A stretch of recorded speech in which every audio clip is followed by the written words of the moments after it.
नमस्कार YouTube family. आज आपण शेतकरी आयकर विभागाच्या रडारवर, शेत जमिनीतून मिळणाऱ्या उत्पन्नावर करडी नजर, नोटिसीसह रहा तयार, तर इन्कम टॅक्स काय सांगत आहे हे आजच्या व्हिडिओद्वारे जाणून घेऊयात। जर तुम्हाला रिअल इस्टेट व्यवहारांबद्दल संपूर्ण माहिती हवी असेल तर आमच्या YouTube चॅनलला सबस्क्राइब करा आणि नवनवीन व्हिडिओ अपडेट्स मिळवा।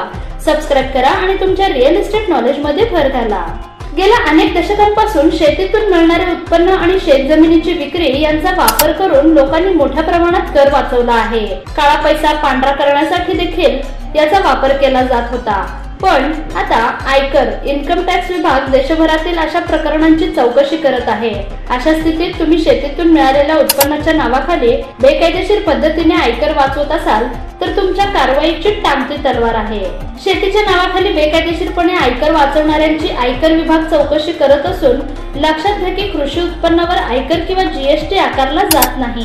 जमीन नसतानाही व्यक्ती किंवा संस्थांनी 50 लाख रुपये किंवा त्याहून अधिक शेती उत्पन्न दाखवलेल्या विविध राज्यांमधील प्रकरणांची नोंद विभागाने घेण्यास सुरुवात केली आहे। आयकर विभाग अशा अनेक प्रकरणांवर लक्ष ठेवून आहे जिथे प्रति एकर 5 लाख रुपयांचे बनावट शेती उत्पन्न दाखवण्यात आले आहे। करदात्यांना दाखवलेले आकडे सामान्य ट्रेंड आणि सरकारी आकडेवारीशी अजिबात जुळत नाही। त्यामुळे आयकर विभागाने या प्रकरणाची सखोल चौकशी केली तर अनेक ठिकाणी अराजकता निर्माण होऊ शकते, कारण अनेक मोठे नेते आणि प्रभावशाली लोक प्रत्यक्ष किंवा अप्रत्यक्ष जमिनीचे मालक असून या चौकशीमुळे अशा लोकांच्या समस्या वाढू शकतात। इकॉनॉमिक टाइम्सच्या अहवालानुसार जयपूरमधील काही प्रकरणांपासून ही चौकशी सुरू झाली असून या प्रकरणांमध्ये काही लोकांनी आयकर विवरणपत्रात 50 लाख रुपयांपेक्षा जास्त शेती उत्पन्न दाखवले।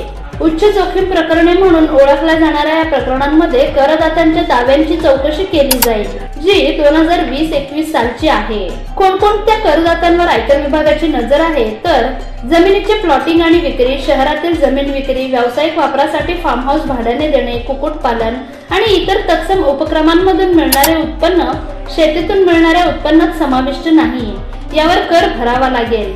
अशा स्थितीत एखाद्याने आपली बिगर शेती जमीन मुद्रांक शुल्क मूल्यापेक्षा कमी किमतीत विकली असेल तर त्यावरही कर आकारला जाऊ शकतो।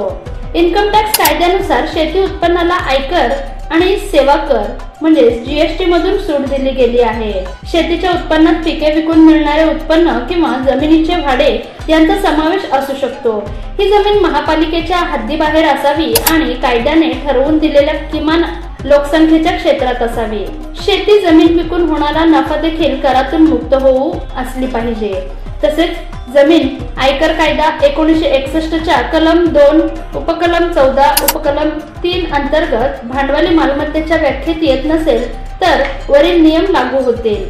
टॅक्स वाचवण्यासाठी काय करावे लागणार तर विभागाने ओळखलेल्या या शेतकऱ्यांना शेतीसाठी जमीन वापरल्याचा पुरेसा पुरावा सादर करावा लागेल। विशेषतः कृषी उपक्रमांची पुष्टी करण्यासाठी उपग्रह प्रतिमांचा वापर पूर्वी केला गेला आहे। जमीन भूखंडीकरण आणि विक्रीतून मिळणारे उत्पन्न, शहरी शेतीच्या जमिनीची विक्री, व्यावसायिक वापरासाठी फार्म हाऊस भाड्याने देणे, कुक्कुटपालन आणि तत्सम उपक्रम यासारख्या बिगर कृषी स्रोतांमधून मिळणारे उत्पन्न कर सवलतीस पात्र नाही आणि ते करासाठी नोंदवणे आवश्यक आहे।